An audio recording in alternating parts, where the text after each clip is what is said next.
Hola, ¿qué tal? ¿Cómo están? Es un gusto saludarles, su servidor, Saúl Ferman Guerrero, juez segundo familiar del Distrito Judicial de Pachuca Hidalgo, con el gusto de poder compartir con ustedes nuevamente un tema interesante dentro de los procedimientos, particularmente los procedimientos civiles, mercantiles, familiares, y es el tema de las defensas y excepciones. Es importante este tema porque precisamente en el ejercicio de nuestra profesión, en el caso, por ejemplo, de las defensorías públicas, generalmente se acude cuando ya se tiene una demanda en contra, cuando ya se tiene un procedimiento iniciado y necesitamos identificar de qué manera vamos a representar a nuestros asesorados para responder de las pretensiones que la otra parte ha planteado ante la autoridad jurisdiccional.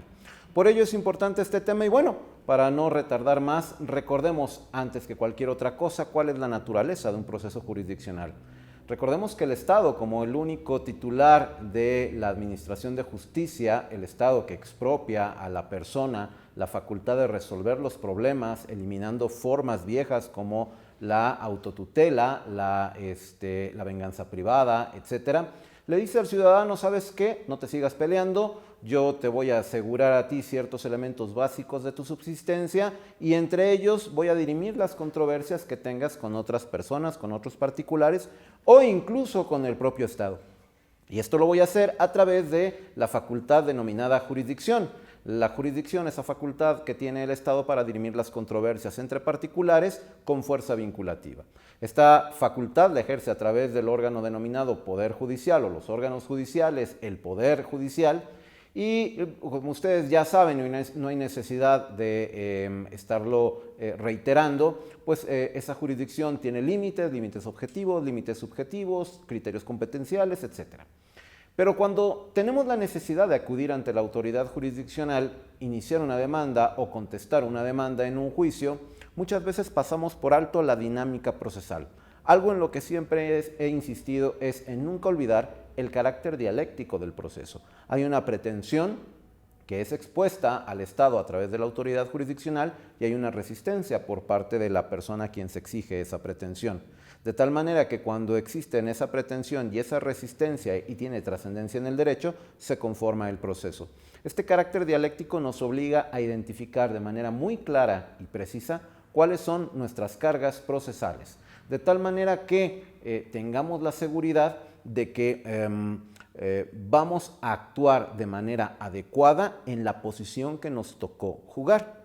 Para ello no hay que olvidar que los procedimientos se clasifican atendiendo al principio que los rige, de tal manera que el poder ubicarlos dentro de uno de estos tres principios nos permitirá entender cuál es el alcance de nuestra actuación y a su vez el alcance de la actuación de la autoridad jurisdiccional.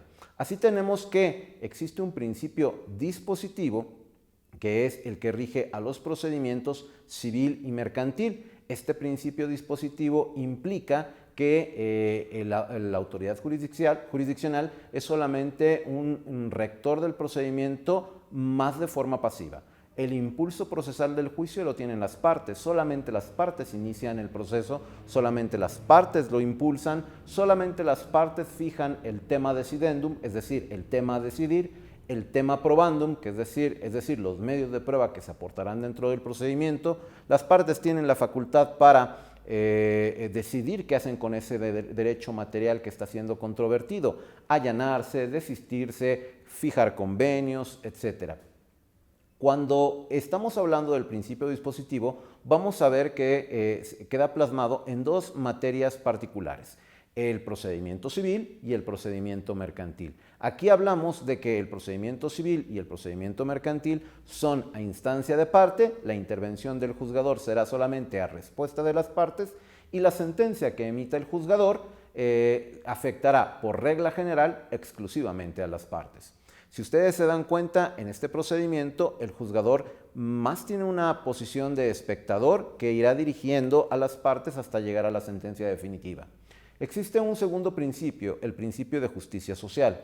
El principio de justicia social es el que rige a los procedimientos en donde son parte los sectores sociales históricamente desprotegidos, la clase agraria, campesina y la clase obrera.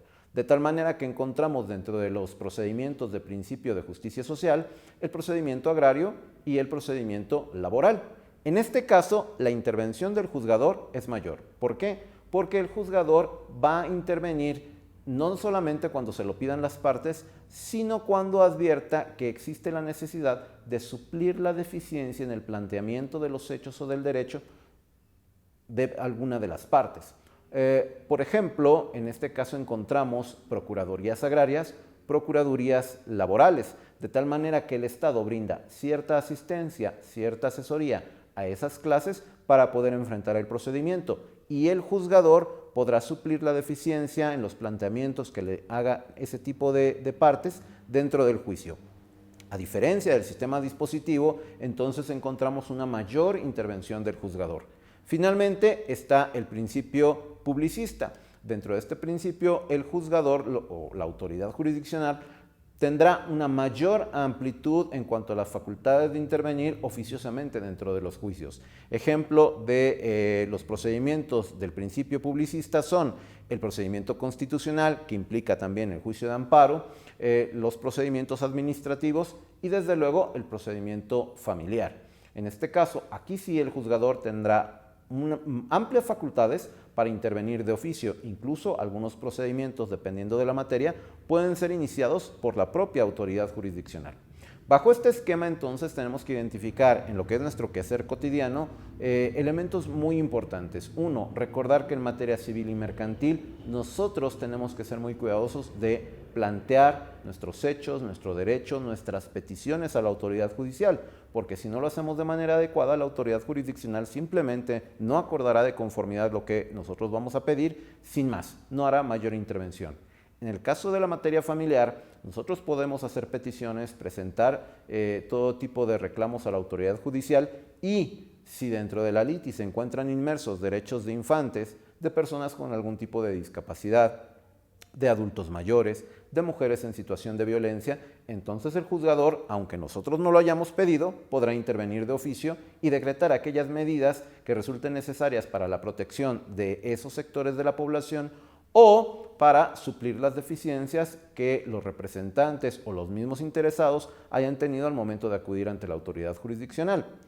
Todo esto nos lleva a considerar algo muy importante. Aun y cuando el juzgador tenga esas facultades, hablando propiamente del procedimiento familiar, nunca debemos dejar al juzgador solamente el que a ver si se acuerda y ordena algo, a ver si lo nota el juzgador y lo ordena. No, nosotros tenemos que ser proactivos, tenemos que ser quienes impulsemos al juzgador a que tome determinaciones, presionar al juzgador a que emita acuerdos que se ajusten a ese procedimiento y a los derechos sustantivos que en el caso de las niñas, niños, en el caso de las mujeres con violencia, resultan necesarios para proteger sus derechos.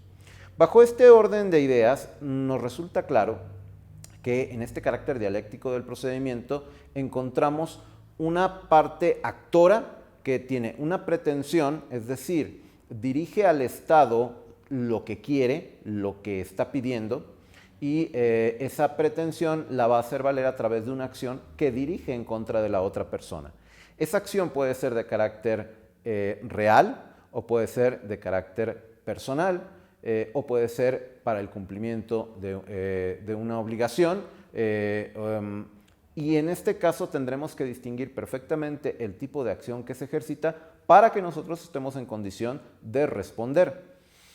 Es importante tomar en consideración esto. Si el procedimiento tiene un carácter dialéctico y esto implica que hay una controversia entre partes en donde constantemente están interactuando hasta llegar a la sentencia definitiva, el identificar las cargas procesales de cada una de las partes resulta sumamente importante.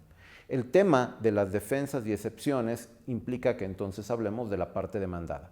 Recuerden que la parte demandada puede asumir una actitud pasiva o activa dentro del juicio. ¿Qué significa esto?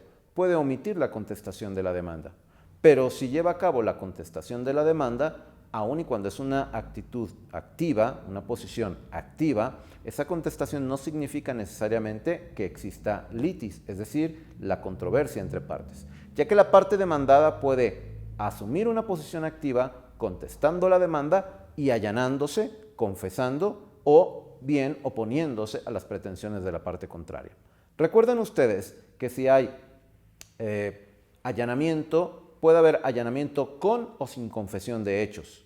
Puede haber allanamiento sin confesión de hechos, como por ejemplo en el caso de una pensión alimentaria. Es que me están reclamando alimentos, yo niego haber incumplido con los alimentos, pero me someto a la pretensión que me reclaman, es decir, estoy de acuerdo en proporcionar alimentos. Puede ser que me allane y al mismo tiempo confiese los hechos. Por ejemplo, en una acción en donde se reclama el otorgamiento de la escritura y firma de un contrato. ¿Qué significa esto? Que, por ejemplo, yo puedo decir, efectivamente, confieso que celebré un contrato, confieso que es de compraventa, que me pagaron el precio de la compraventa y confieso que no he otorgado la escritura pública. Y me allano a la pretensión. ¿Cuál? Que me obliguen a firmar la escritura pública para darle la formalidad que exige la ley. Entonces ahí tenemos allanamiento sin confesión, allanamiento con confesión. Puede ser que exista la confesión de los hechos, pero no exista el reconocimiento del derecho de la parte actora. En este caso estaremos diciendo sí a los hechos, a la parte fáctica de la demanda, pero diremos que, pese a que son ciertos los hechos, no le asiste el derecho a la parte actora. De tal manera que lo que nosotros estamos diciendo es, juez, en este caso tienes que estudiar si la norma jurídica que está invocando la parte actora realmente le ampara, realmente le concede a él la razón, porque aunque los hechos son ciertos, yo sostengo que ese derecho no le resulta aplicable. En este caso, la mayor parte de las legislaciones procesales, en particular el Código de Procedimientos Civiles del Estado de Hidalgo, dispone que cuando existe confesión de los hechos, pero no del derecho, el juzgador se abstendrá de abrir un periodo de pruebas y pasará inmediatamente a alegatos para después dictar la sentencia. Esto es bien importante, esto nos ocurre mucho en materia familiar. En la experiencia en los juzgados resulta que la parte demandada confiesa todos y cada uno de los hechos. Es decir, reconoce la existencia de la familia, de los hijos procreados, reconoce que están separados, reconoce que la guardia y custodia la tiene la otra parte. Es decir, no hay ninguna discusión en cuanto a los hechos, pero tal vez esté alegando la parte demandada cuestiones de derecho, en cuyo caso aquí el juez lo único que tiene que hacer es pasar a alegatos y después al dictado de la sentencia. No tiene ni caso pasar a ninguna etapa de pruebas porque las pruebas son para acreditar hechos, no para justificar el derecho. Finalmente, la posición que puede asumir el demandado es una posición activa de oponerse a las pretensiones, oponerse a los hechos y conforme a ello oponer defensas y excepciones. Esto es el tema central de nuestra plática. El demandado estará en la facultad de oponer defensas o bien de oponer excepciones. No son lo mismo y no debemos de confundirlas.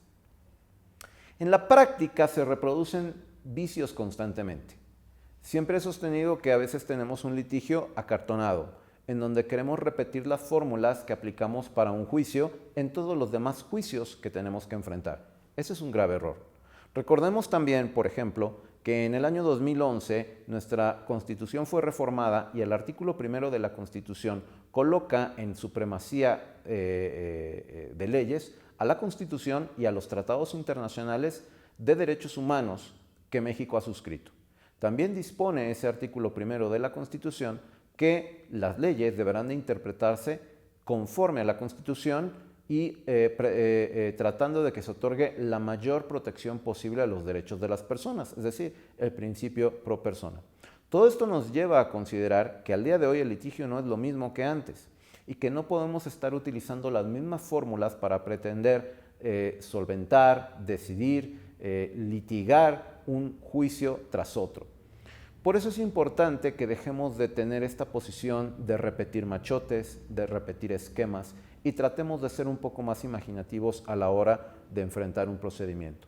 Cuando tenemos que defender a una persona dentro de un juicio de naturaleza civil, mercantil, familiar, estos principios constitucionales deben de operar completamente.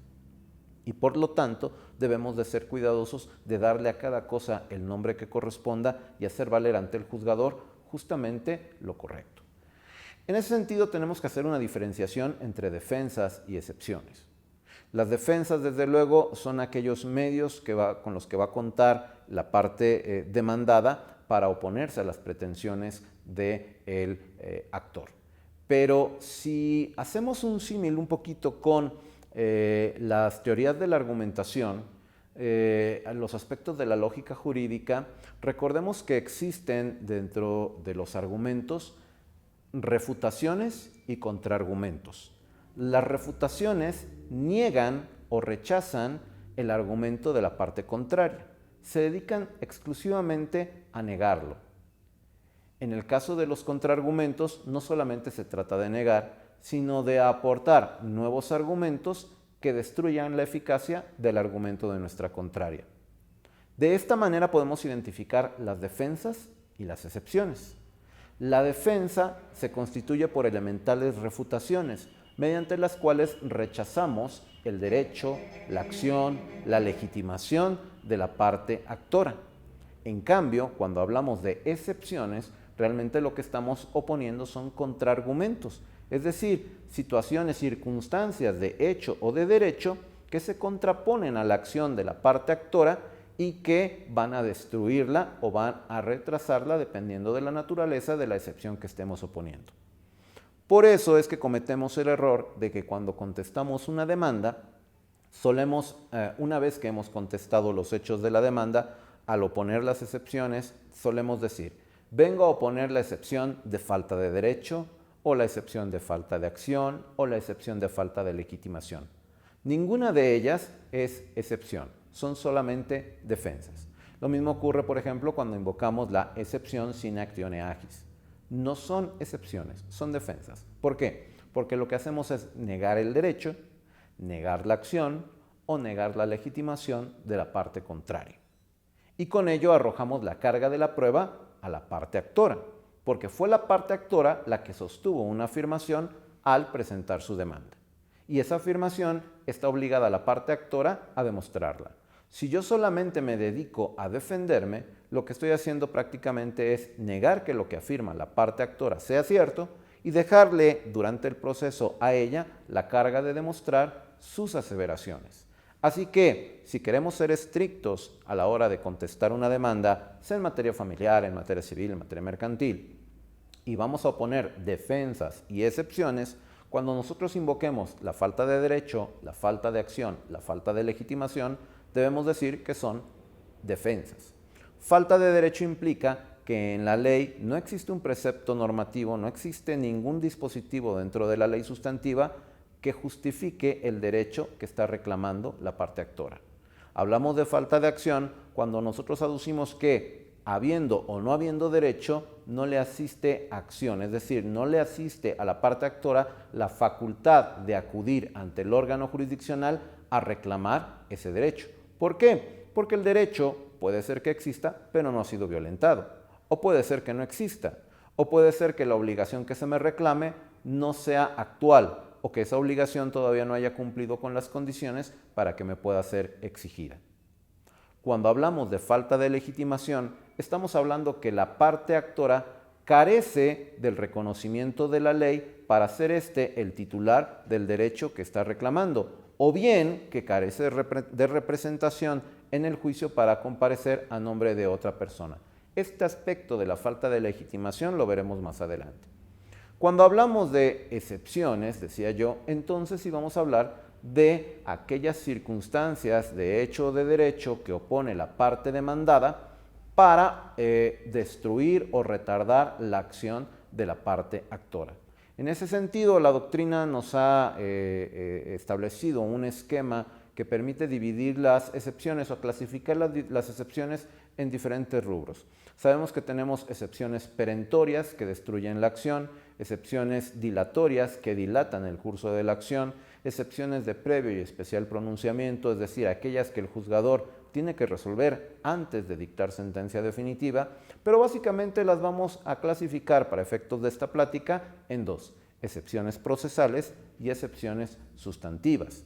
Cuando hablamos de excepciones sustantivas estamos hablando de aquellos hechos o circunstancias o derecho que se opone al derecho sustantivo reclamado por el actor en su demanda. De tal forma que si el actor dice, soy propietario de un inmueble y quiero que desocupes el inmueble, una excepción de carácter sustantivo estará dirigida a combatir ese derecho de propiedad que está reclamando la parte actora. Las excepciones procesales son aquellas que afectan la relación jurídico-procesal ya establecida dentro del juicio. ¿A qué nos referimos con la relación jurídico-procesal?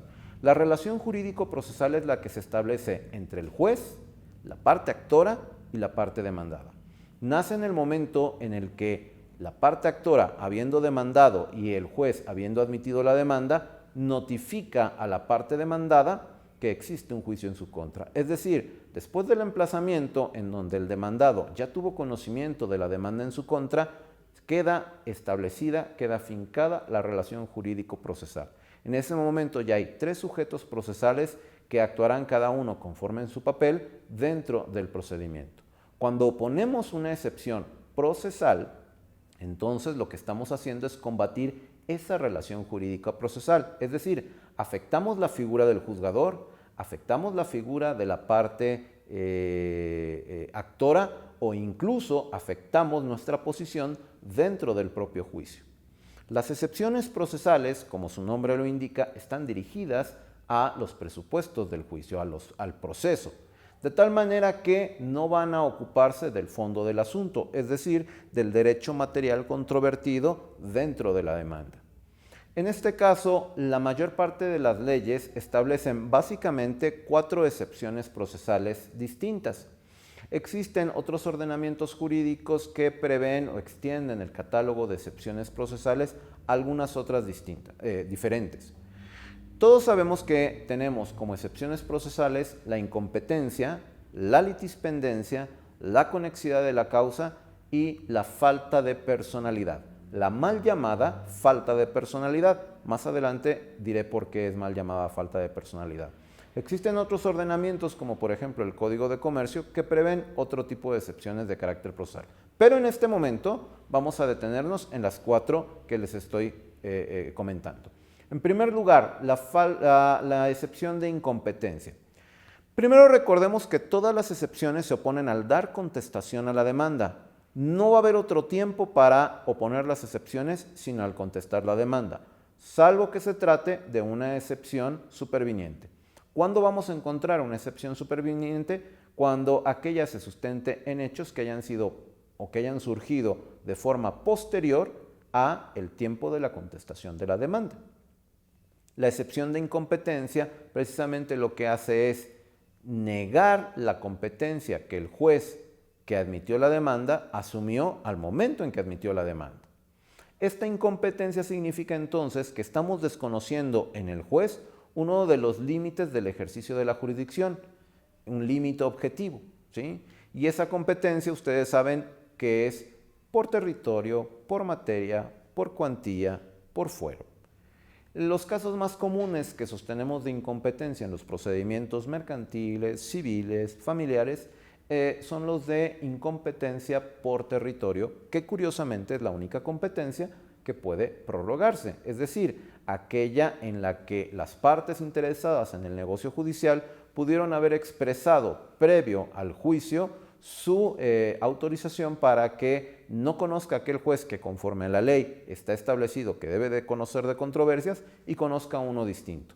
Por ejemplo, cuando en un contrato de hipoteca, ¿sí?, en donde la regla establece que todas las acciones de carácter hipotecario se reclamarán ante el juez del lugar en el que se encuentre ubicada la cosa porque es una acción de carácter real, las partes, sin embargo, en el contrato decidieron que se podría presentar la demanda ante el juez del domicilio de la parte actora. Y la parte actora vive en una ciudad distinta del lugar en donde se encuentra ubicado el inmueble. Entonces, aunque la regla general sostenga que la acción hipotecaria se intenta ante el juez del domicilio de la cosa, podrá intentar la acción ante otro juez distinto. He prorrogado la competencia, no la jurisdicción realmente. La jurisdicción es una y queda limitada por los criterios competenciales, entre ellos el del territorio. Bueno, la incompetencia voy a oponerla al dar contestación a la demanda y encontramos 2 tipos de incompetencia: la incompetencia por declinatoria y la incompetencia por inhibitoria. Cuando hablamos de la incompetencia por declinatoria, esta se va a oponer ante el juez que nos emplazó. es decir, aquel que nos comunicó la existencia de una demanda en nuestra contra y dentro del plazo que señala la ley para contestar la demanda. En este sentido, se deberá de expresar al momento de oponer la incompetencia a qué juez es el que nosotros estimamos que es competente. En este caso no tenemos tanto problema. ¿Por qué? Porque una vez opuesta la excepción de incompetencia, dependiendo de la materia en que se haya opuesto, el juzgador puede o no puede suspender el procedimiento, pero indefectiblemente remitirá los autos, el expediente, al superior jerárquico, en este caso a la sala del tribunal al que pertenece el juez de primera instancia, para que sea, y emplazará a las partes para que en el plazo que señale la ley, dependiendo de la materia, comparezcan ante el tribunal de alzada, y ahí sean escuchados por el tribunal de alzada y éste resuelva a quién le asiste la competencia, si al juez que previno en el conocimiento de la causa, es decir, el que admitió la demanda y emplazó al demandado, o al juez que el demandado alega que es el que debe de conocer del juicio. Ahí no tenemos realmente ningún problema. El problema se presenta cuando pretendemos proponer una incompetencia por inhibitoria. En el caso de la incompetencia por inhibitoria, esta no se va a presentar ante el juez que nos emplazó, sí dentro del mismo plazo que se nos señala para dar contestación a la demanda, pero no ante el juez que nos emplazó. La incompetencia por inhibitoria debe de proponerse ante el juez que nosotros consideramos que es competente. Ese juez va a recibir la excepción, nosotros tendremos que informarle mediante el escrito pertinente que hemos sido demandados y que el juicio se encuentra radicado ante determinado juez, y este juez, al admitir la excepción de incompetencia y asumir que es competente, le dirá al juez que está conociendo del juicio que le remita los autos, es decir, que se inhiba de seguir conociendo del juicio. Si el juez que conoció, que previno en el conocimiento de la causa, considera que está mal y él sostiene su competencia, porque finalmente la va a sostener, entonces los autos se remiten al superior jerárquico, es decir, al tribunal de alzada. Pero esto es importante en lo que voy a comentar. Sí y solo sí, los dos jueces pertenecen al mismo tribunal de alzada. Es decir, yo inicié mi juicio en Pachuca y emplazamos al demandado, y el demandado opuso o promovió una excepción de incompetencia por inhibitoria ante el juez de Tulancingo. Como tanto el juez de Tulancingo como el juez de Pachuca pertenecen al mismo tribunal de alzada, es decir, cualquiera de las tres salas civiles del Tribunal Superior de Justicia del Estado de Hidalgo, entonces se deberán de remitir los autos a la sala que deba de conocer, y será esta la que decida. Pero ¿qué pasa cuando dos juzgados sostienen competencia y no pertenecen al mismo tribunal de alzada? Originalmente lo que dispone en este sentido la Ley Orgánica del Poder Judicial de la Federación es que debe de conocer la Suprema Corte de Justicia de la Nación a través de su primera sala. Sin embargo, existe un acuerdo emitido por el Pleno de la Suprema Corte de Justicia de la Nación que dispone que será el tribunal colegiado del circuito al que pertenezca el juez el que conocerá sobre este conflicto competencial y decida a quién corresponde, si a el juez de una entidad o al juez de otra entidad distinta. Ese es el trámite de la incompetencia, sea por declinatoria o inhibitoria. Realmente, cuando intentamos esta excepción en materia civil, no tenemos mucho problema en el sentido de que no vamos a seguir avanzando en el procedimiento. Se suspende el procedimiento porque así lo determina todavía nuestro Código de Procedimientos Civiles, y hasta que no regrese la resolución de la sala no podremos continuar. En materia familiar o en materia mercantil sí se continúa con el juicio, y aquí hay que tener cuidado, porque puede ser que lleguemos a la etapa del dictado de la sentencia sin que haya sido resuelta la excepción de incompetencia. En ese sentido, el juzgador se abstendrá de dictar sentencia definitiva y esperará hasta que se resuelva la excepción de incompetencia para ver si él continúa en el conocimiento de la causa o remite el expediente al juez que deba de seguir conociendo. Ojo, en materia mercantil, si hablamos de juicio oral mercantil, entonces el juez debe de suspender el dictado de la sentencia aunque esté en la audiencia de juicio. Y desde luego se declarará nulo todo lo actuado ante juez incompetente. Además de que si hablamos de juicio oral mercantil, atendiendo al principio de inmediación, todo lo que se haya actuado ante el juez de oralidad mercantil que no debió suspender el procedimiento pues carecerá ya de cualquier efecto, porque si se remite el expediente a un nuevo juez, este tendrá que ver nuevamente la producción de los medios de prueba y de los alegatos, atendiendo, insisto, este principio de inmediatez procesal. La siguiente excepción es la de litispendencia. Litispendencia significa litis pendiente, es decir, hay un conflicto, un juicio pendiente de ser resuelto. Aquí les voy a pedir que tengamos mucho cuidado. La litispendencia se da si y solo si hay identidad de juicios. ¿Qué significa? Que son las mismas partes, formal y materialmente hablando, la misma acción, las mismas prestaciones, los mismos hechos. Es decir, es un clon uno del otro juicio. Son juicios idénticos.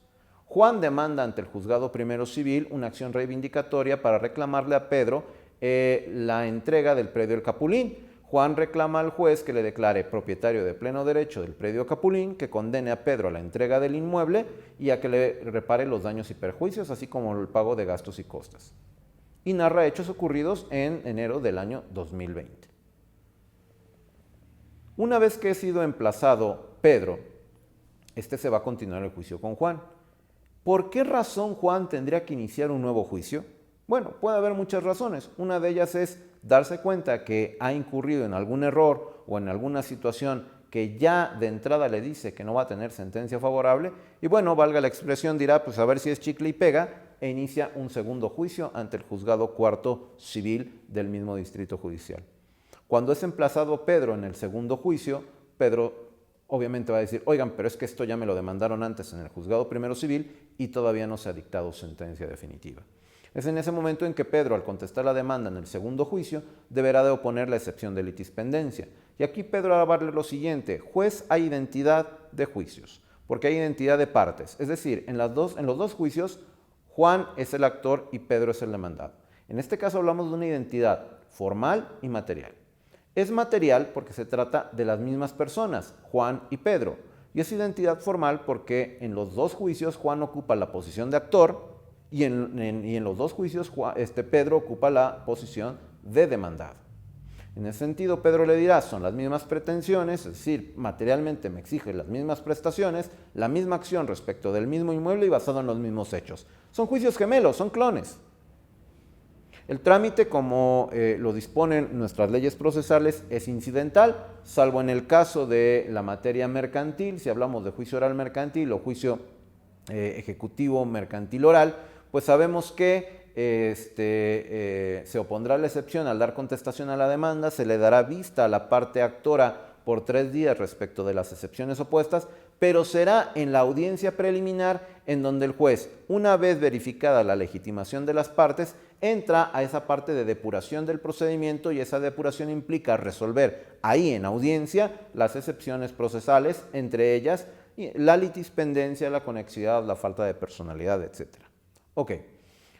Si nos detenemos en los procedimientos civiles y familiares del Estado de Hidalgo, pues es una excepción que tiene un trámite incidental. 3 días a la otra parte, se podrán ofrecer pruebas en los escritos que fijan la litis incidental. Verificada la audiencia, el juez dictará una sentencia interlocutoria. Lamentablemente, en nuestro Código de Procedimientos Civiles, el resultado de la litispendencia, de la sentencia que considera fundada la litispendencia, no es el más conveniente. Y me explico por qué. Si ya existió la presentación de una primera demanda con el ejercicio de una acción, ya no debe de admitirse que exista una segunda demanda con el mismo sentido. Eso es obvio. Es por una simple razón. Vamos a evitarnos el dictado de sentencias contradictorias. Cuando yo pongo la excepción de litispendencia, lo que estoy diciendo es, ya hubo un primer juicio, vamos a quedarnos con el primer juicio. Y ese es el efecto que debe de tener la litispendencia. Si se declara fundada, el efecto debe ser dar por terminado, sobreseer el segundo juicio y seguirnos con el primero, es decir, con el primero que inició hasta donde se haya instruido. En el estado de Hidalgo se establecen 2 efectos distintos. Si los 2 jueces que conocen de los juicios litispendientes pertenecen a tribunales de alzada distintos, es decir, uno es de la Ciudad de México, otro es de la ciudad de Pachuca Hidalgo, entonces el segundo juicio se sobresee. Hasta ahí todo bien. Pero si los 2 jueces pertenecen al mismo tribunal de alzada, es decir, como en el ejemplo, el juez primero de lo civil y el juez cuarto de lo civil, La ley, el Código de Procedimientos Civiles, ordena que el segundo juicio se acumule al primero. Y este es un error. No tiene ningún caso la acumulación. En todo caso, lo que el juez tendría que hacer es acumular los juicios y seguirse con el primero. Pero habría justo reclamo por parte de alguna de las partes, si en este caso la parte actora, si me dice, oye, solamente hay acumulación, tienes que instruir ambos juicios. Y no tiene ningún caso instruir ambos juicios si se refieren exactamente a lo mismo. En todo caso, creo que lo más prudente es que el juez ahí sí declare no solamente la acumulación en el sentido de que los dos juicios se resuelvan en una sola sentencia, sino que declare la fusión prácticamente de los juicios, a efecto de que continuemos con la etapa en la que se quedó el primer juicio. Creo, en lo personal, que ese es un error que debe de corregirse en el Código de Procedimientos Civiles. Excepción de conexidad. La conexidad de la causa es muchas veces confundida con la litispendencia o no se sabe bien a bien cuál es la diferencia entre una y otra. Como dijimos, la litispendencia implica juicios exactamente iguales, identidad de los juicios. En el caso de la conexidad no tenemos juicios exactamente iguales, tenemos juicios que están vinculados por una causa específica. Es decir, hay un vínculo jurídico que une de tal manera a ambos juicios que el dictado de la sentencia en uno puede incidir en el otro. O podemos llegar al extremo de tener sentencias contradictorias en los juicios. De manera que una sentencia determine una verdad de derecho y la otra sentencia dictada en el otro juicio establezca una verdad totalmente contradictoria. Así que aquí no vamos a tener identidad necesariamente de partes. Tal vez haya identidad de partes, pero no será o no siempre será una identidad formal y material. Por ejemplo, Juan demanda a Pedro el cumplimiento forzoso de un contrato de compraventa, ya que le vendió un vehículo a Pedro y Pedro no ha pagado el precio pese a que ya recibió el vehículo. Eso es en el juzgado primero civil. En el juzgado tercero civil, Pedro demanda a Juan la rescisión del contrato de compraventa del mismo vehículo, aduciendo que el vehículo tenía vicios ocultos y que por lo tanto es necesaria la rescisión del contrato. Bajo este esquema entendemos que hay una causa conexa, el contrato. El contrato une a ambas partes y esa causa conexa debe obligar a los juzgadores a unir ambos procedimientos, es decir, acumularlos. ¿Por qué? Porque corro el riesgo de dictar sentencias contradictorias. ¿En qué sentido? Que en ambos juicios se dicte sentencia condenatoria. De tal manera que en el juzgado primero civil, el juez condenará a Pedro a el cumplimiento forzoso del contrato. Paga el precio del camión y que te den tu factura.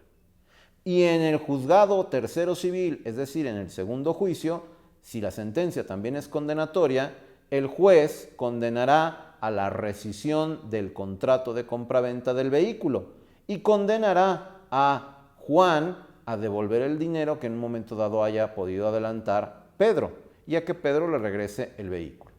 Si se dan cuenta, la pregunta sería, ¿y cuál de las dos sentencias ejecutamos? Mientras una de ellas está condenando a que se cumpla a cabalidad el contrato, la otra está ordenando que el contrato ya no se cumpla, quede rescindido.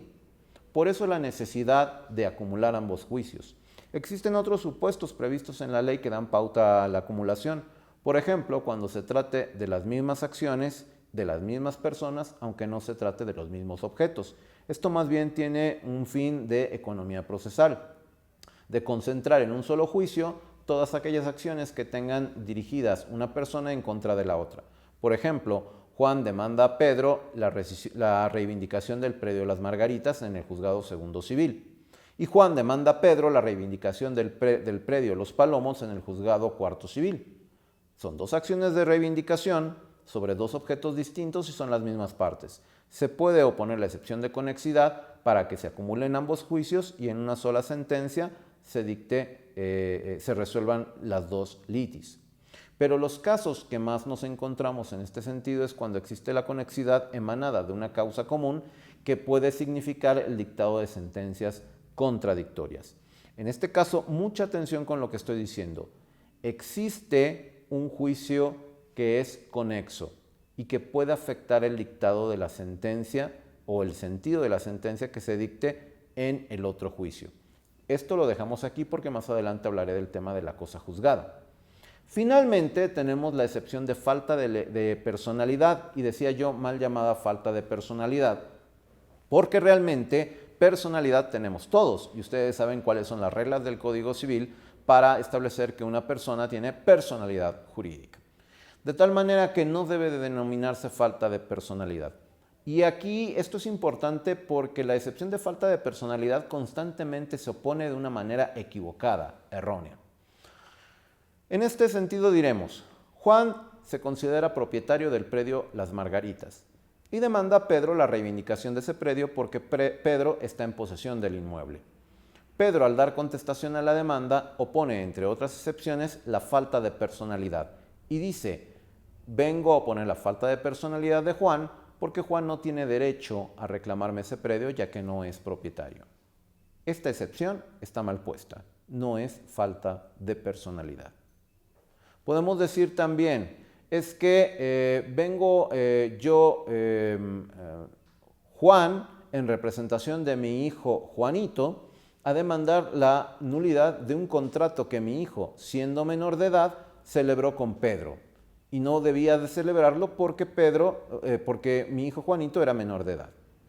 Pedro, al dar contestación a la demanda, dice, vengo a oponer la falta de personalidad de Juan porque él carece de derecho para reclamarme el predio en la rescisión del contrato, ya que el contrato lo celebré con su hijo Juanito. También esta excepción está mal opuesta. Cuando hablamos de una excepción de falta de personalidad o, correctamente dicho, falta de legitimación procesal, cuando la persona que viene a nombre de otra en juicio demanda y no acredita suficientemente esa representación. ¿Qué significa esto? Cualquier persona que demande, cualquier persona que ocupe la posición de actor y demande por propio derecho, por derecho propio, cualquier persona que demande por derecho propio se asume como titular del derecho que está reclamando en juicio. Y el único momento en el que se va a estudiar esa titularidad del derecho será en la sentencia definitiva. Por lo tanto, ningún demandado debe de oponer la falta de personalidad contra quien demanda de propio derecho. Esto es un grave error. Y entonces, ¿en qué casos puedo oponer la falta de personalidad? En este caso, recordemos que existen dos tipos de legitimación: la legitimación en la causa y la legitimación en el proceso. La legitimación en la causa o ad causam es cuando la ley reconoce en el actor la persona a quien le asiste el derecho para reclamar las prestaciones en juicio. O bien cuando la ley reconoce en el demandado a la persona que debe de responder del reclamo, legitimación pasiva en la causa. La determinación de si es el demandado el obligado o no, o la determinación de si es el actor quien es el titular del derecho que se reclama en juicio, solamente puede resolverse en sentencia definitiva. Cuando nosotros negamos que el actor tenga derecho, entonces oponemos una defensa de falta de derecho, pero no una falta de personalidad. La otra legitimación es la legitimación ad processum, o sea, la legitimación en el proceso. Y es cuando negamos la facultad de quien viene en representación del demandado a hablar en su nombre. De tal manera que solamente podremos oponer la excepción de falta de personalidad en contra del apoderado legal de una persona física o moral, en contra de los padres que ejercen patria potestad respecto de los hijos, en contra del albacea respecto de la sucesión, en contra del síndico en caso del concursado, en contra de los integrantes del comisariado ejidal en el caso del ejido, en contra de quien viene a representar al ayuntamiento. ¿Por qué? Porque estamos sosteniendo que esa persona que dice que representa al litigante original no es el facultado conforme a la ley para presentarse a nombre de él. Regresamos al ejemplo del papá. Juan viene a demandar a Pedro la rescisión del contrato de compraventa que celebró Pedro con su hijo, con el hijo de Juan, que en este caso es Juanito y es menor de edad. Y entonces Juan dice, vengo como padre en ejercicio de la patria potestad a reclamar la rescisión del contrato que celebró Pedro con mi hijo menor de edad. Y exhibe el acta de nacimiento, la certificación del acta de nacimiento, donde dice que en efecto Juan es papá de Juanito. Pero Pedro, al dar contestación a la demanda, opone la excepción de falta de personalidad. ¿Contra Juanito? No, contra Juan. ¿Quién es el litigante en el juicio? Juanito. Es el titular del derecho, porque él es el que firmó el contrato. Su papá solamente viene a representarlo. Su papá no tiene vela en el entierro hablando del derecho sustantivo, pero sí hablando del derecho procesal, porque es quien ejerce la patria potestad siendo menor de edad, Juanito. Pero Pedro viene y dice, vengo a poner la falta de personalidad porque Juan, aunque es papá de Juanito, mira juez, hay una sentencia dictada en un juzgado familiar que dice que Juan fue suspendido del ejercicio de la patria potestad de su hijo durante 1 año. Y cuando me demanda, ya había sido suspendido de la patria potestad. Ah, entonces sí carece de personalidad. Pero he sostenido, está mal dicho que carece de personalidad. Realmente la excepción de falta de personalidad debe de llamarse falta de legitimación procesal. Entonces diré, juez, vengo a oponer la falta de personalidad, o más bien dicho, la falta de legitimación procesal en contra de Juan, que viene a nombre de Juanito, porque Juan está suspendido de la patria potestad. De esa manera es como vamos a hacer valer la falta de personalidad, no contra quien viene por derecho propio, no contra quien viene debidamente representado, sino en contra de la persona que dice que viene en representación del verdadero actor. Y aquí, por eso sostenía yo la importancia de entender el carácter dialéctico del proceso y de identificar a los sujetos procesales. Si viene el síndico procurador del ayuntamiento de Actopan a demandar la reivindicación de un predio a Pedro, un predio que es propiedad del ayuntamiento de Actopan, ¿quiénes son los litigantes en ese juicio? Los litigantes son el municipio de Actopan y Pedro. No es el síndico procurador. El síndico procurador solamente es el representante del municipio en términos de la ley orgánica municipal. Pero ¿qué pasa si quien viene a representar al municipio no es el síndico procurador, sino el secretario municipal? Y dice, mira, vengo en nombre del ayuntamiento de Actopan a reclamar este juicio. Y aquí está mi designación como secretario municipal. Pues si lo admite el juez, que lo admitiría erróneamente, la parte demandada tendrá que venir y decir, vengo a poner la falta de personalidad del secretario municipal, porque en términos de la ley orgánica municipal no le corresponde a él representar al municipio. Lo mismo ocurriría, por ejemplo, con el albacea. ¿Quiénes son los litigantes en un juicio donde la sucesión es demandada por la firma de un contrato que celebró el difunto aún estando en vida? Pues los litigantes son la parte actora que reclama el otorgamiento y firma de escritura, y la parte demandada es la sucesión, no el albacea. Pero será el albacea el que venga a responder a nombre de la sucesión, y el albacea deberá de tener vigente su representación otorgada a través de la designación de albacea. Cuando durante el juicio el albacea por alguna circunstancia pierde esa representación porque ha dejado de ser albacea y aún así sigue litigando, sigue llevando el asunto, pese a que ya fue removido por el juez, entonces sí se podrá oponer un incidente de falta de personalidad, falta de legitimación procesal. Espero que esto quede muy claro para evitar que se sigan promoviendo en los procedimientos civiles, mercantiles, familiares, excepciones de falta de personalidad contra quien promueve por derecho propio. Eso es incorrecto. Les decía yo que en materia mercantil existen otras excepciones procesales también previstas en el Código de Comercio.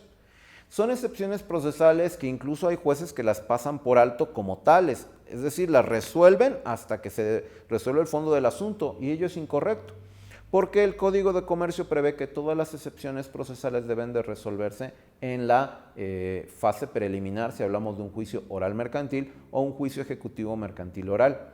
Y estas excepciones, además de la incompetencia, que solamente es de conocimiento exclusivo de las salas, la litispendencia, la conexidad y la falta de personalidad, estas otras excepciones son la falta de cumplimiento o condición a la que está sujeta el plazo de la obligación. Es decir, yo demando el cumplimiento forzoso de una obligación hacia de un contrato y será excepción procesal aquella en donde el demandado diga, oye, pero todavía no transcurre el plazo, no ha vencido el plazo para que yo pague. La división, la excusión, la improcedencia de la vía y la cosa juzgada. Todas estas son excepciones procesales previstas en el Código de Comercio y que también deben ser resueltas como excepciones procesales por el juez mercantil. La división y la exclusión se refieren a las obligaciones, es decir, que no se me reclame a mí una obligación que ha sido dividida entre varios demandados, entre varios obligados, o bien que solamente se me reclame a mí una vez que haya sido intentada la acción en contra del deudor principal y no se haya obtenido del deudor principal el cumplimiento de esa obligación, no tratándose de una obligación solidaria. La improcedencia de la vía también debe tramitarse como una excepción procesal y esto solamente dará lugar a que el juez corrija la vía. Y la excepción de cosa juzgada. En materia civil, la excepción de cosa juzgada es una excepción sustantiva, de tal manera que se resolverá hasta la sentencia definitiva. En materia familiar, dependiendo de la acción que estemos reclamando, no existirá, aunque así lo disponga el Código de Procedimientos Familiares, la excepción de cosa juzgada. Por ejemplo, hay cosa juzgada en un juicio de divorcio, aunque no es un procedimiento de controversia. Hay cosa juzgada cuando se ha declarado la disolución de la sociedad conyugal.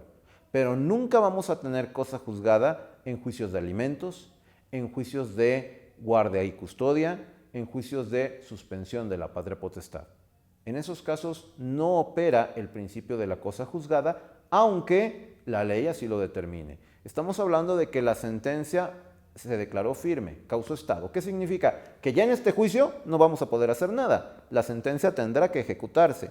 Pero como ustedes bien saben, si han cambiado las circunstancias que dieron motivo a el dictado de la primera sentencia, es decir, resulta que le conceden la guardia y custodia a la mamá, pero por algún hecho posterior ha incurrido en una de las causas para que ya no pueda ostentar esa guardia y custodia, aun y cuando ya haya un primer juicio con una sentencia definitiva que haya pasado por todas las instancias, se puede volver a intentar la acción de guardia y custodia, en este caso la modificación de la guardia y custodia. En materia civil, decía yo, sí opera la cosa juzgada, lo mismo que en materia mercantil. En materia civil es excepción sustantiva, pero en materia mercantil no. En materia mercantil es excepción procesal, de manera que también el juzgador deberá de pronunciarse de dicha excepción antes del dictado de la sentencia definitiva. Un punto importante, hablé de la excepción de conexidad de la causa y de la excepción de litispendencia. Cuando las excepciones de litispendencia o conexidad ya no se pueden oponer, entonces lo que viene a sustituirlas son la excepción de cosa juzgada directa o efecto reflejo de la cosa juzgada. Me explico. En un juicio que se me demanda por segunda ocasión, donde ya se me había demandado antes exactamente lo mismo, si en el primer juicio no se ha concluido con sentencia definitiva, yo puedo oponer la excepción de litispendencia. Perfecto, como ya lo expliqué anteriormente.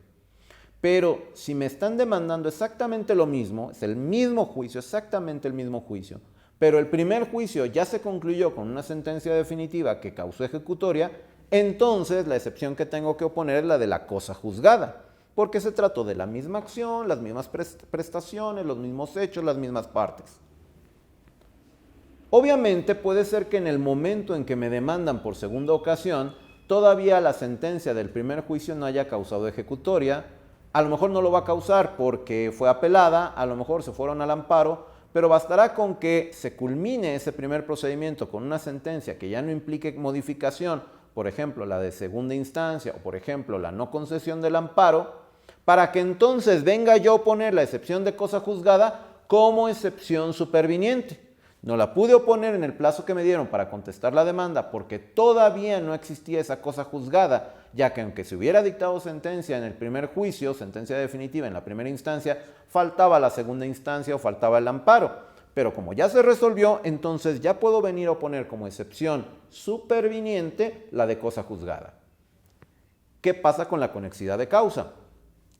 Si yo pongo la conexidad de causa, pero resulta que el juicio en el que opuse la conexidad de causa, el primer juicio ya no está en la misma instancia porque ya se resolvió el primer juicio con una sentencia definitiva, o se trata de juicios que se tramitan en una vía distinta, que esto es un error muy común, ¿no? Me reclaman un juicio de rescisión de contrato de arrendamiento.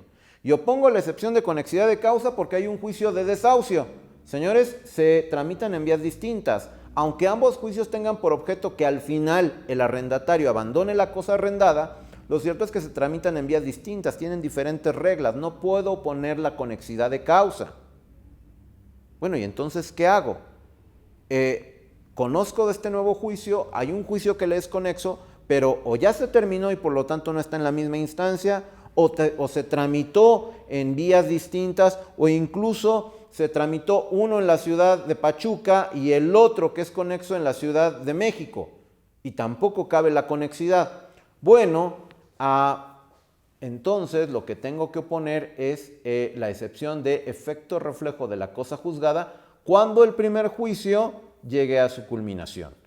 Es decir, si a mí me demandaron la rescisión de un contrato de compraventa por el vehículo y después yo demando la excepción de conexidad, si yo demandé, la rescisión de un contrato de compraventa y después a mí me demandan en otro juicio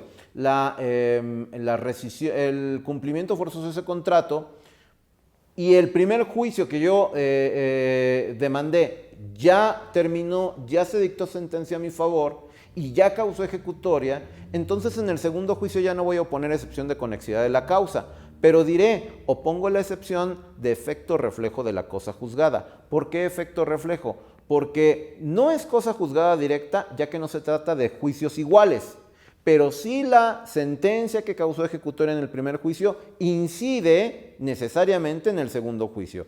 Si en el primer juicio yo gané y ordenaron el cumplimiento forzoso del contrato de compraventa, que fue lo que yo demandé, y luego a mí me demandan la rescisión de ese mismo contrato, pero en el primer juicio yo ya gané con sentencia ejecutoria, entonces yo le voy a decir al juez, aunque a mí me están demandando la rescisión de este contrato de compraventa, este contrato ya fue sometido al conocimiento de un juez anterior que ordenó el cumplimiento forzoso en una sentencia definitiva. Por lo tanto, aunque no son juicios iguales, sí hay un efecto de esa cosa juzgada en este otro juicio. De manera que si tú dictaras la rescisión de ese contrato, irías en contra del sentido de la sentencia dictada en el primer juicio, que originalmente era conexo, pero que al ser concluido ya en su primera instancia e incluso ya haber causado ejecutoria, adquiere ese carácter de cosa juzgada y por lo tanto surte un reflejo en este segundo juicio. Así que tómenlo en consideración para que en su momento opongan correctamente la litispendencia o la conexidad, y si ya se pasó el tiempo o las circunstancias, entonces opongan excepción de cosa juzgada o excepción de efecto reflejo de la cosa juzgada. Estas son las excepciones procesales. Finalmente nos quedan las excepciones sustantivas. Y aquí vamos a tener un problema, porque no hay un catálogo de excepciones sustantivas. No hay un catálogo que nos diga, a diferencia de las excepciones procesales, cuáles son esas excepciones sustantivas. Habrá algunas disposiciones normativas, tanto en los códigos procesales como en los códigos sustantivos, civil, ley para la familia, etcétera, que nos den una idea de cuáles son las excepciones sustantivas. Decía yo, las excepciones sustantivas son aquellas que se dirigen a combatir, a impugnar, a destruir el derecho que se reclama en el fondo del asunto. Bueno, pues excepciones sustantivas tenemos tantas como acciones puedan existir. Recuerden que en materia civil, por ejemplo, tenemos acciones reales, es decir, las que recaen sobre las cosas, como por ejemplo es el caso de la acción reivindicatoria o la acción de usucapio. Tenemos acciones de carácter posesorias, que son aquellas que están dirigidas a la protección de la posesión, y tenemos acciones de carácter personal, que son aquellas que están dirigidas al cumplimiento o al desconocimiento de las obligaciones, como por ejemplo el cumplimiento de un contrato, la rescisión de un contrato, la nulidad de un acto jurídico, etc. ¿Qué excepciones sustantivas hay? Pues dependerá de los hechos en los que se sustente la acción. Si por ejemplo se nos demanda una acción reivindicatoria, es decir, la parte actora sostiene ser propietario del inmueble de pleno derecho y que el demandado debe de entregarle el inmueble, pues entonces se podrá oponer por ejemplo, como excepción sustantiva, la excepción de nulidad del título de propiedad de la parte actora. Con eso estamos combatiendo el primer elemento de la acción reivindicatoria, que es la propiedad, porque sostenemos que el título de propiedad de la parte actora carece de validez. Y es una excepción sustantiva que se estudiará hasta la sentencia definitiva. Por ejemplo, se nos puede demandar la acción personal de cumplimiento de contrato. Se nos está diciendo que nosotros celebramos un contrato y que tenemos la obligación de cumplirlo porque no hemos pagado. Podemos oponer la excepción de cumplimiento de contrato o excepción de pago.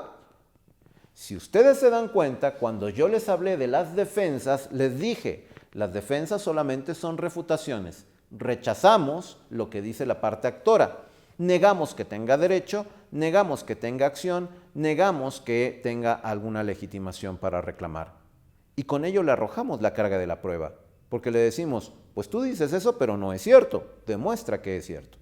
Corremos un riesgo. Si nosotros solamente negamos y el otro demuestra, pues entonces queda claro que vamos a perder el juicio, que vamos a perder el procedimiento. Pero en las excepciones, les dije, circunstancias de hecho o de derecho que vamos a oponer para controvertir la acción que está sosteniendo la parte actora. Y con las excepciones sí tenemos carga probatoria. No se trata solamente de oponer excepciones, sino establecer claramente los hechos o el derecho en el que sustentamos nuestra excepción y demostrarlo en juicio. Por lo tanto, aquí sí tenemos que ofrecer medios de prueba. Por ejemplo,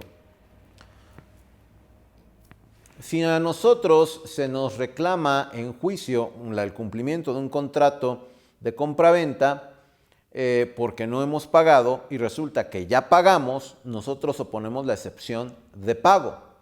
Esa no es una defensa, es una excepción. Y la excepción de pago la fundamos en un hecho. ¿Cuál es ese hecho? Que ya pagamos. Por lo tanto, tenemos que demostrar con los medios de prueba idóneos que ya realizamos el pago. Si nos reclaman en juicio la acción reivindicatoria, se puede oponer tanto como excepción como en reconvención la prescripción del inmueble. Obviamente se aconseja que sea vía acción reconvencional, pero también puede oponerse como excepción. ¿Qué implicaría una excepción de prescripción del inmueble? Pues demostrar que he sido poseedor a título de propietario por más de 5 años de manera pública, pacífica, continua y de buena fe. Pues esos elementos los tengo que demostrar. No basta con que yo diga que soy poseedor, porque con ello no arrojo la carga de la prueba a la parte actora. Yo me asumo con la obligación de demostrar que en efecto estoy poseyendo de manera que pueda prescribir. En el ejemplo de la acción reivindicatoria, donde nosotros oponemos como excepción la nulidad del título, pues evidentemente nosotros tenemos la carga de demostrar que el título de propiedad de la parte actora es nulo, por las diferentes condiciones o circunstancias que establezca la ley: falta de forma en el contrato, consentimiento no válido, vicios, etc. Pero tenemos que demostrar la nulidad que invocamos. Un consejo: es muy importante que cuando ustedes van a estudiar una demanda de su asesorado, de su cliente, para contestarla, es decir, los demandaron a su cliente y ustedes tienen que contestar, lo primero que tienes que analizar es si la acción no ha prescrito. Tienes que ir a las reglas de la prescripción negativa, ver el tipo de acción que es y verificar si no ha transcurrido el año, los 3 años, los 5 años o el término general de 10 años, dependiendo del tipo de acción, para determinar si está prescrito. No tienen ni idea de cuántos juicios me han correspondido en donde el demandado, al dar contestación a la demanda, no opone la excepción de prescripción, pese a que ya pasó el plazo de 10 años que señala la ley. Y la excepción de prescripción solamente es estudiada por el juez si la opuso expresamente el demandado. De no ser así, entonces está convalidando la vigencia del acto, de la acción que está reclamando en juicio. Una vez que hayas analizado ese aspecto temporal, entonces ve a ver los aspectos procesales para frenar o retrasar la acción, o bien que en su caso quede debidamente conformada la relación jurídico-procesal. Y después de analizar aspectos de forma procesales, entrarás a ver qué excepciones de fondo en donde sí tienes que aportar medios de prueba son las que puedes oponer en contra de la demanda. Espero que esta plática les haya sido útil, espero que realmente les arroje elementos que puedan apoyarles en los asuntos en los que ustedes asesoren y me dará muchísimo gusto saludarlos en la siguiente ocasión.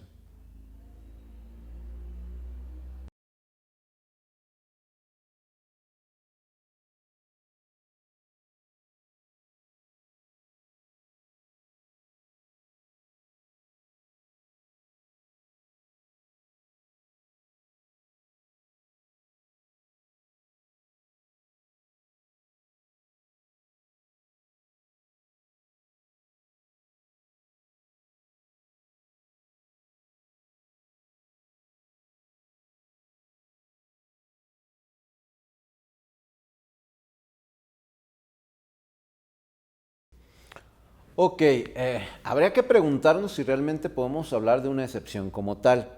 El que una persona se haya identificado con diversos nombres en diferentes juicios, ¿sí?, no es motivo para considerar que por ello deba de oponerse una excepción en particular. Hay que atender a la relación jurídico-procesal, a quién se está demandando y quién está contestando. Esta es una situación que pasa muy común en los juzgados cuando se pretende que la persona que contestó la demanda no es la misma. ¿Por qué? Porque omitió un nombre, a lo mejor se llama Juan Fernando Hernández Ramírez y resulta que solamente promovió como Juan Fernández Ramírez, Hernández Ramírez, ¿no? O cuando incluso en documentos, los registros del documento de identificación de esta persona se asientan abreviaciones, ¿no? Por ejemplo, Ma Guadalupe, ¿no? Y resulta que se identifica como María Guadalupe. Esto no da para pensar que se trata de personas distintas. Incluso nos llega a pasar también cuando se trata de identificar a testigos, ¿no? Es que ofreciste a Juan Manuel Hernández Pérez y nada más vino Juan Hernández Pérez, o al revés, ¿no? Lo ofreciste como Juan y resulta que es Juan Manuel. Sí, pero eso no me da para considerar que es una persona distinta. Me está diciendo que esa persona se identifica como tal y así lo voy a tener por ofrecido. Tú sostienes que es otra persona, tú tienes que demostrar que es esa otra persona, pero tienes que demostrar que es una persona distinta a la que dice que viene.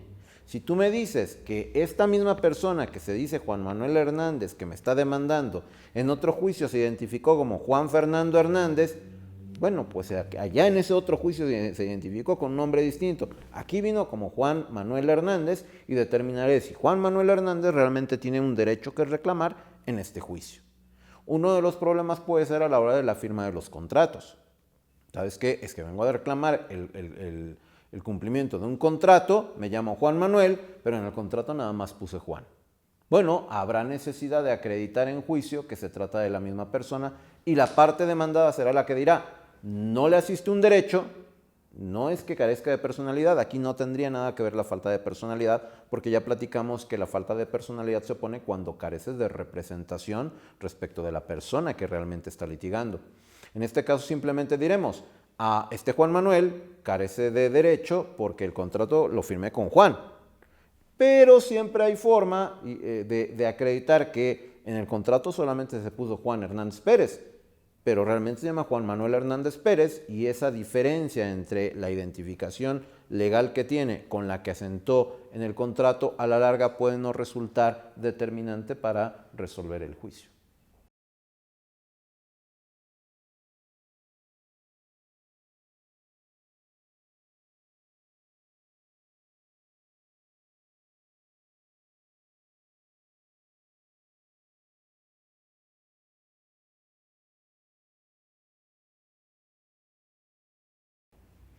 A ver, las excepciones procesales están dirigidas a afectar la relación jurídico-procesal, dirigidas a hacer valer que algunos de los presupuestos procesales no están dados. Yo puedo decir que el juez es incompetente. Yo puedo decir que la parte actora carece de legitimación procesal. Puedo decir que no está cumplida una condición para el ejercicio de la acción. Ello no nos llevará a una sentencia absolutoria, porque el juez no va a resolver el fondo del asunto. Va a llevarnos a una resolución interlocutoria, en donde el juez determine que hay que arreglar esa relación jurídico-procesal, por ejemplo, en el caso de una conexidad de causa. Puede ser que el juez dicte la sala una sentencia en la que determine que este juez no es competente para conocer del asunto, pero eso solamente retardará el procedimiento, porque lo que se va a hacer es mandarle el expediente al juez que debe de conocer del asunto y que él siga con el juicio. O por ejemplo, que diga que la parte actora carece de legitimación procesal, falta de personalidad, en cuyo caso, si es en materia civil o en materia familiar, se tendrá el juicio por terminado, se sobreseerá el juicio, pero no se dicta una sentencia absolutoria. En ese caso, simplemente la parte actora deberá volver a demandar. Si tiene la necesidad de un representante legal, porque a lo mejor es una persona moral, pues deberá de otorgar las facultades adecuadas al representante legal y volver a intentar el juicio. En ninguno de esos casos hemos resuelto el fondo del asunto. Existen otros casos en los que no están dadas las condiciones para el ejercicio de la acción, en cuyo caso eso no se analiza en ninguna sentencia interlocutoria en una excepción previa. Se analiza al fondo, se analiza al final del juicio, en las que el juez no absuelve. Lo que hace el juez es decir, no puedo resolver el fondo del asunto y dejo a salvo los derechos de las partes para que los hagan valer en la vía y forma que corresponda. Por ejemplo, si tenemos celebrado un contrato en donde tú te comprometes a pagarme a mí una cantidad de dinero por la compraventa de un vehículo, pero en el contrato no se estableció el lugar de pago ni la fecha de pago, pues entonces el demandado no está en las condiciones de hacer el pago, porque no sabe a dónde ni cuándo tiene que hacer el pago. Simplemente se verificó la compraventa sin establecer esos elementos. Por regla general, el pago debe de exigirse en el domicilio del demandado. Supongamos que sí se fijó fecha de pago, pero no el lugar en el que se tenía que hacer el pago. Mientras el actor no vaya al domicilio a reclamar el pago y el demandado se niegue, entonces no pueden hacer la acción. No hay una condición para el ejercicio de la acción. En ese sentido, antes de presentar el juicio, la demanda en juicio, tiene que ir con un notario o con 3 testigos, reclamarle el pago y que se niegue. Ya con esa constancia, con la del notario, incluso con un actuario en un procedimiento no contencioso, o los 3 testigos, entonces ya inicio el juicio y ahí ya voy a decir, celebramos el contrato, no fijamos el lugar de pago, pero cumpliendo con lo que me obliga la ley, Código Civil, yo fui a su domicilio, fui tal día, a tal hora, en compañía del notario público tal, le reclamé el pago y me dijo que no me pagaba o que en ese momento no podía pagarme. Y aquí te exhibo la fe notarial de que ya lo hice. Si eso lo hago, entonces no voy a tener problema, me van a resolver porque hay la interpelación previa. Pero si no lo hago de esa manera, aunque nos llevemos todo el juicio, en sentencia el juez va a decir, ¿qué crees? Que no cumpliste con una condición para el ejercicio de tu acción. No puedo resolver el fondo, pero no lo absuelvo. Habrá jueces que incluso si lo digan, lo absuelvo. Pero realmente, aunque se diga, no surte los efectos de la cosa juzgada porque el juez nunca estudió el fondo del asunto. ¿Qué va a significar esto? Pues que el actor tenga que hacer el reclamo, la interpelación, etcétera, y volver a demandar.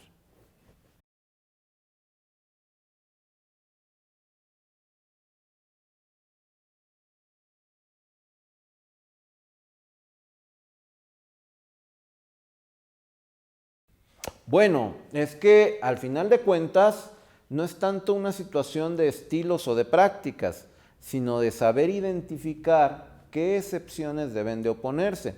Saber cuáles son las excepciones procesales y en qué momento ocurren. Por ejemplo, lo que hablaba de la litispendencia y la conexidad.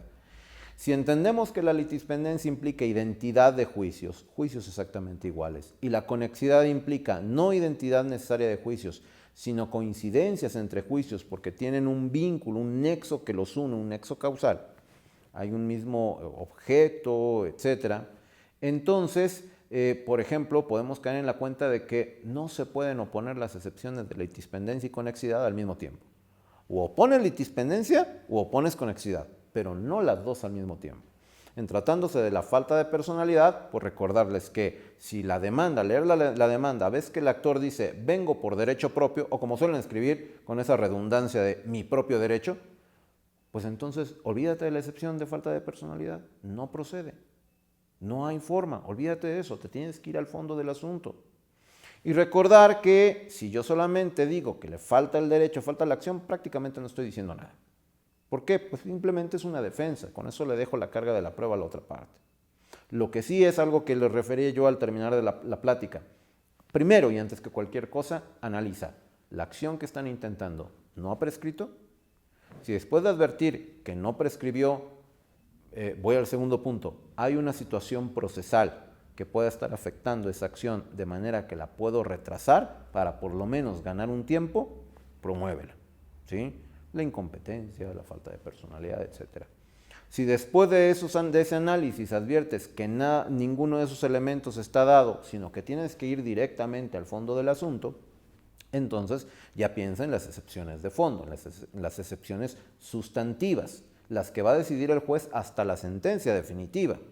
Y aquí es importante algo, cuando se contestan los hechos debemos de ser muy cuidadosos, muy puntuales. Primero que nada, identificar si en el hecho se está refiriendo a alguna conducta de tu defendido. Es decir, tú representas a Juan, eres el abogado de Juan, y el actor dice que Juan hizo, dijo, fue, vino o dejó de hacer. Cuando se hace una referencia a algo que hizo Juan, hay que contestarlo con un sí o con un no. Ahí hay que ser muy cuidadoso y decir sí pasó ese hecho o no pasó ese hecho. Sí omití o sí incumplí o no omití o no cumplí. No puedes decir que no es hecho propio, porque si están refiriendo una conducta de tu cliente, por necesidad es hecho propio. Solamente en aquellos casos en donde tu cliente no es mencionado como autor, sea de manera activa o pasiva de conducta alguna, es decir, dejó de hacer o hizo, solamente en aquellos casos en los que no se menciona a tu cliente de esa forma, podrás estar en la posibilidad de decir que no es un hecho propio, ¿no? Es muy común en la acción reivindicatoria. Primer hecho, adquirí por compraventa el predio, ¿sí? Se lo adquirí a Juanita. Segundo hecho, Pedro está poseyendo el predio, ¿sí? Y quiero que me lo regrese. Tercer hecho, el hermano de Pedro derribó la barda para que Pedro se pudiera meter, ¿no? Entonces, el primer hecho, pues no es propio. Si compraste o no compraste, pues no es mi rollo, no es propio. Podré negar tu derecho de propiedad, pero no puedo decir que el primer hecho es cierto, porque no estuve ahí. No es un hecho propio. Segundo hecho, ahí sí lo tengo que negar o afirmar. Sí estoy en posesión, pero me asiste un derecho por alguna razón. O no estoy en posesión, demuestra que estoy en posesión. Tercer hecho, pues yo no sé si mi hermano derribó o no la barda. No es un hecho propio. Y deben ser muy cuidadosos con esto porque, al menos a mí en mi experiencia, luego se me quejan mucho de las posiciones en la confesional. Y esta dinámica es la que determina qué posiciones sí te admito y cuáles no. Cuáles son hechos de la litis y cuáles no. Recordad, la litis se integra con los hechos controvertidos. Oye, juez, pero es que yo sí dije que habíamos procreado un hijo, sí, y el otro contestó que procrearon un hijo. Ya no es hecho de la litis por más que lo hayas mencionado en tu demanda. ¿Sí? Es que él, oye, yo sí dije que el demandado se negó a pagar y él dijo que se negó a pagar. Que alega una razón para no pagar es distinta, pero él ya dijo que no pagó. Entonces no es hecho de la litis. Solamente aquellos en donde haya diferencia, tú dices blanco, él dice negro, es hecho de la litis.